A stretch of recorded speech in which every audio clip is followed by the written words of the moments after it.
Sir என்ன sir சாப்பிட்றீங்க? Whisky ஒரு ஆஃப் எடுத்துட்டு வாப்பா. Okay sir. சைடிஸ் என்ன சார் வேணும்?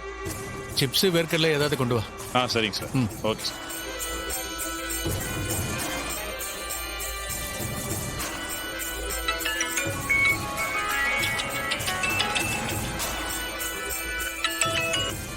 சார் உங்க போனுக்காக தான் வெயிட் பண்ணிக்கிட்டு இருக்கேன்.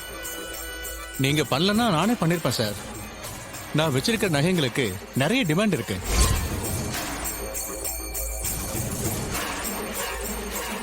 ஆமா சார், நகைங்களை வாங்க நீ நானும் நிறைய பேர் போட்டி போடுறாங்க.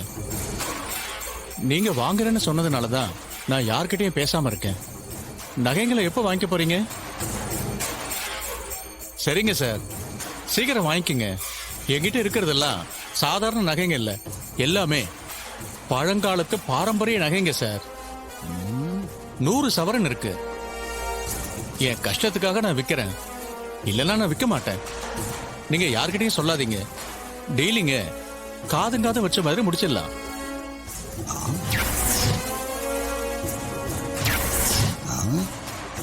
இவன் சண்முக பாண்டியனோட அண்ணனாச்சே. பிரச்சனை வருமானு பயப்படாதீங்க. நகைங்களை உருக்கி வித்துருங்க, எந்த பிரச்சனையும் வராது. நகைங்க என் வீட்டுல பத்திரமா தான் இருக்கு. சீக்கிரம் வந்து வாங்கிக்கங்க. வச்சுட்டுங்களா?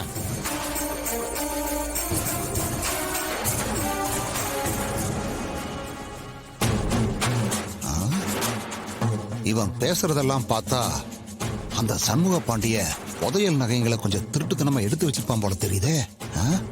இத முதல்ல சந்திராவுக்கு போன் பண்ணி சொல்லணும்.